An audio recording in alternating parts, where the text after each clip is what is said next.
మహాశివరాత్రి రోజు ఈశ్వరుణ్ణి ఎలా పూజించాలి, ఏ విధంగా ఆరాధించాలి అంటే శివారాధనకి భక్తి శ్రద్ధలు ముఖ్యము. శివరాత్రి రోజు జాగరణ ఉపవాసం చేయడం అంటే అన్నం మానేయడము, లేదా ఏదో ఒక పని చేసుకుంటూ రాత్రంతా ఖాళీగా ఉండడమో ఇవి జాగరణ కాదు, ఉపవాసాలు కాదు. ఉపవాసం అనగా ఆవాసమని.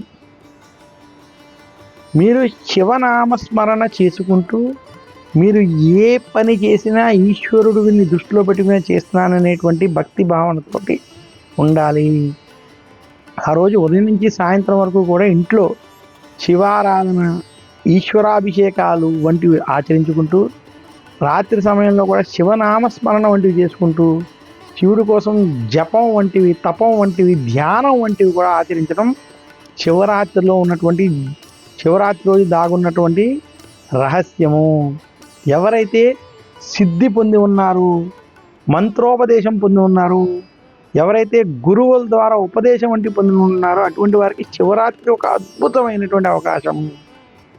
ఇలా శివరాత్రి రోజు ఎవరైతే ఈశ్వర ఆరాధన కానీ వారికి ఉన్నటువంటి మంత్రోపదేశంతో ధ్యానం వంటివి చేసుకుంటారో అది విశేషమైనటువంటి ఫలితాలు ఇస్తాయని కూడా శాస్త్రాలు తెలియజేస్తున్నాయి.